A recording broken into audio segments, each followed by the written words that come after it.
ओम नमः शिवाय।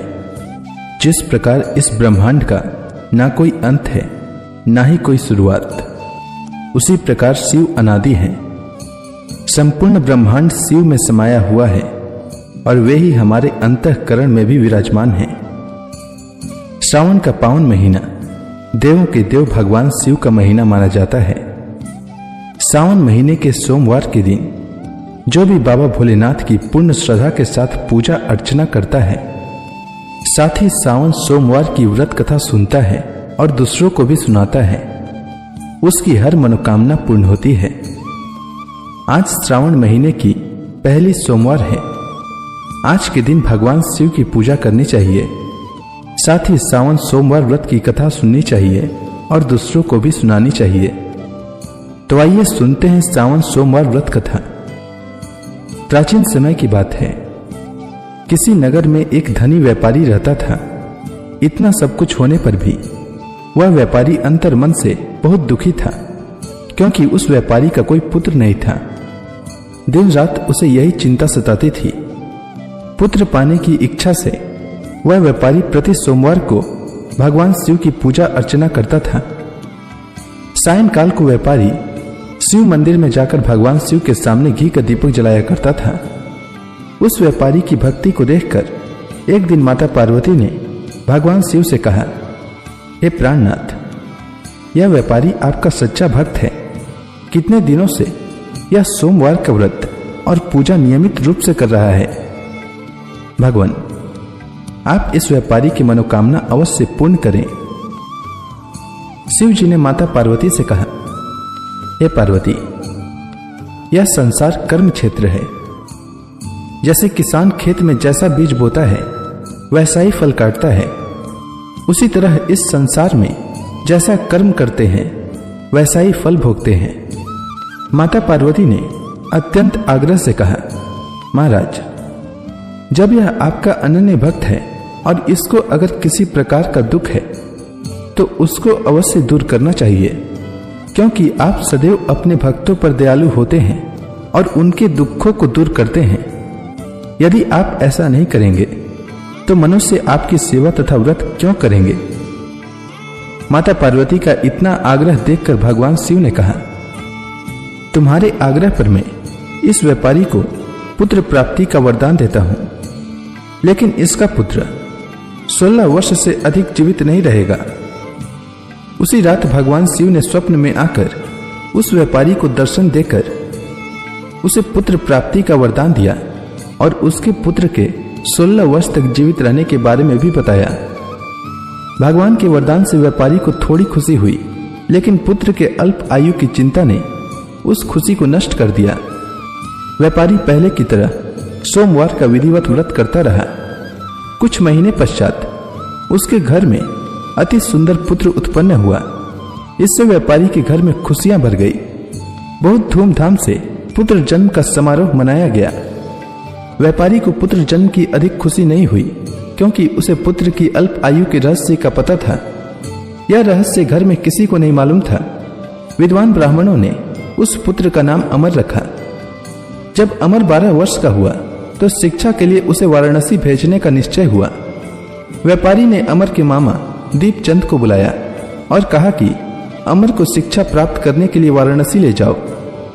अमर अपने मामा के साथ शिक्षा प्राप्त करने के लिए चल दिया।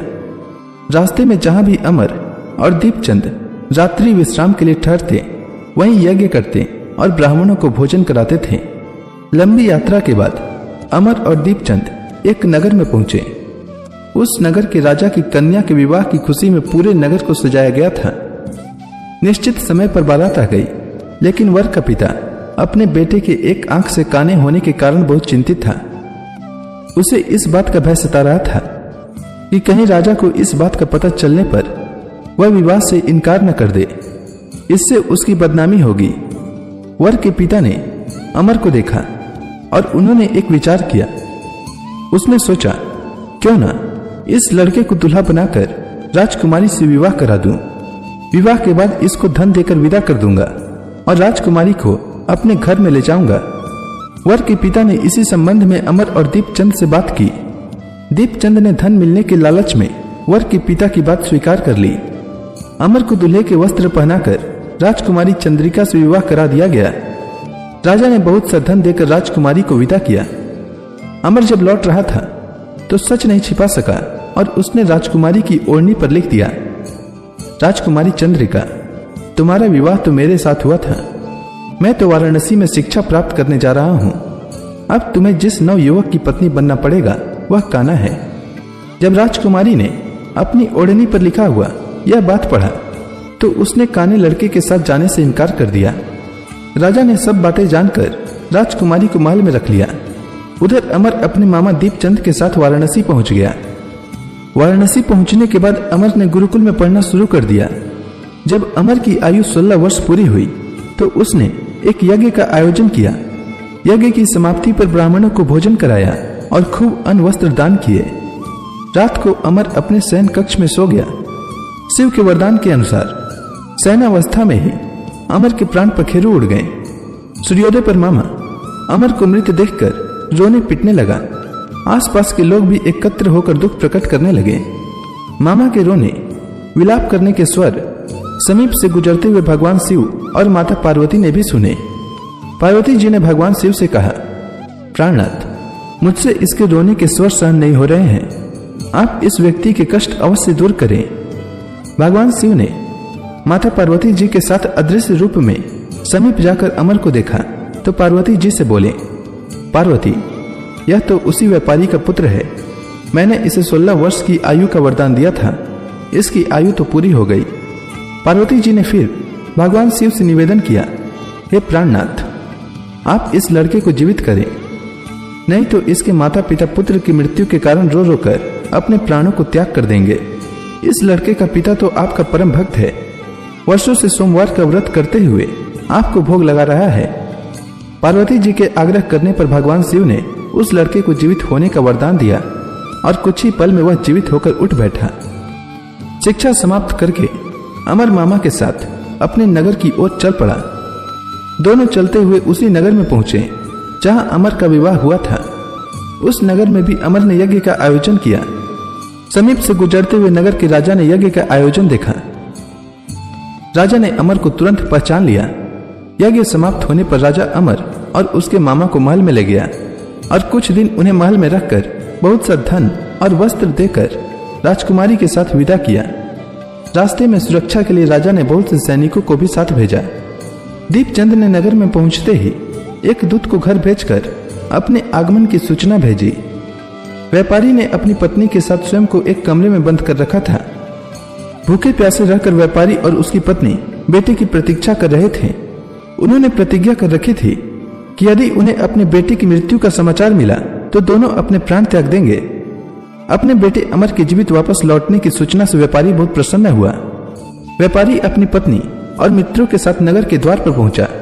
अपने बेटे के विवाह का समाचार सुनकर पुत्रवधी राजकुमारी चंद्रिका को देखकर उसकी खुशी का ठिकाना न रहा। उसी रात भगवान शिव ने व्यापारी के स्वप्न में आकर कहा, हे सेठ, मैंने तेरे सोमवार के व्रत करने और व्रत कथा सुनने से प्रसन्न होकर तेरे पुत्र को लंबी आयु प्रदान की है। व्यापारी बहुत प्रसन्न हुआ। सोमवार का व्रत करने से व्यापारी के घर में खुशियां लौट आई। शास्त्रों में वर्णन है कि जो कोई स्त्री पुरुष सोमवार का विधिवत व्रत करते और व्रत कथा सुनते हैं उनकी सभी इच्छाएं पूरी होती है। सावन सोमवार व्रत कथा के साथ गौरी पुत्र गणेश जी की कहानी भी अवश्य सुननी चाहिए। इससे व्रत का पूर्ण फल प्राप्त होता है। तो आइए सुनते हैं गणेश जी की कहानी। प्राचीन समय की बात है। एक गांव में एक गरीब और दृष्टिहीन बुढ़िया रहती थी। उसके साथ ही उसके बेटे और बहू रहते थे। बुढ़िया गणेश जी की बहुत बड़ी भक्त थी। वह प्रतिदिन गणेश जी की पूजा किया करती थी और गणेश जी को भोग लगाने के बाद स्वयं ही भोजन करती थी। एक दिन उसकी पूजा से प्रसन्न होकर गणेश जी उसके सामने प्रकट हुए और बोले, बुढ़िया माँ, तू रोज मेरी पूजा करती है, इसीलिए तू जो चाहे वह मांग ले। बुढ़िया ने कहा, मैं क्या मांगू, मुझसे तो मांगना ही नहीं आता। इस पर गणेश जी ने कहा, बुढ़िया माँ, तू जो चाहे वह मांग ले, नहीं तो मैं फिर कल आऊंगा। तब तक तू अपने बेटे और बहू से पूछ ले। और फिर मुझसे मांग ले। यह सुनकर बुढ़िया अपने बेटे को बुलाया और अपने बेटे से कहा, गणेश जी ने कहा है कि मैं उनसे कुछ भी मांग सकती हूँ, तो बता मैं क्या मांगू। तब उसके बेटे ने कहा, माँ तू गणेश जी से धन मांग ले। इसके बाद बुढ़िया बहू के पास गई और बहू से बोला, गणेश जी ने कहा है कि मैं उनसे कुछ भी मांग सकती हूँ, तो बता मैं क्या मांगू। तब उसके बहू ने कहा कि गणेश जी से पोता मांग ले। तब बुढ़िया ने बहुत सोचा कि हर कोई अपने अपने मतलब की बात कर रहा है, कोई मेरे लिए सोच नहीं रहा है। चलो पड़ोसन से पूछ लेती हूँ, वह सही बताएगी कि मुझे क्या मांगना चाहिए। बुढ़िया अपने पड़ोसन के पास गई और पड़ोसन से कहा, गणेश जी ने कहा है कि मैं उनसे कुछ भी मांग सकती हूँ, तो बता मुझे क्या मांगना चाहिए। मेरा बेटा कहता है कि धन मांग लो और बहू कहती है कि पोता मांग लो। तब पड़ोसन ने कहा, अरे बुढ़िया, तू तो अब कुछ ही दिन जिएगी, धन और पोता मांगने से तेरा क्या फायदा। तू अपने लिए आंखों की रोशनी मांग ले, इससे तेरी जिंदगी आराम से कट जाएगी। यह सुनकर बुढ़िया अगले दिन गणेश जी की पूजा करती है और उन्हें भोग लगाती है। तभी गणेश जी प्रकट होकर कहते हैं, बुढ़िया माँ बता तुझे क्या चाहिए। तब बुढ़िया ने गणेश जी से कहा, अगर आप मुझसे प्रसन्न हैं तो मुझे 9 करोड़ की माया, निरोगी काया, अमर सुहाग, आंखों की रोशनी, पोता और सभी परिवार को सुख दे और आखिरी में मुझे मोक्ष दे। यह सुनकर गणेश जी ने कहा, बुढ़िया माँ यह सब मांगकर तूने तो मुझे ठग लिया, लेकिन वचन के अनुसार जो तूने मांगे हैं वह सब तुझे मिलेगा। इतना कहकर गणेश जी अंतर ध्यान हो गए। बुढ़िया ने जो कुछ मांगा था उसे सब कुछ मिल गया। हे गणेश जी महाराज, जैसे आपने उस बुढ़िया माँ को सब कुछ दिया, ठीक वैसे ही हमें दें और सभी कथा सुनने वालों को भी दें। तो प्रेम से बोलिए गणेश जी महाराज की जय, शंकर भगवान की जय, माता पार्वती की जय। अब आप सभी हाथ जोड़कर भगवान शिव का स्मरण करें, आरती होने वाली है। जय शिव ओंकारा प्रभु, जय शिव ओंकारा, ब्रह्मा विष्णु सदा शिव अर्धांगी धारा। ओम जय शिव ओंकारा, एकानन चतुरानन पंचानन राजे, हंसासन गरुड़ासन वृषवाहन साजे। ओम जय शिव ओंकारा, 2 भुज 4 चतुर्भुज 10 भुज अति सोहे, तीनों रूप निरखते त्रिभुवन जन मोहे।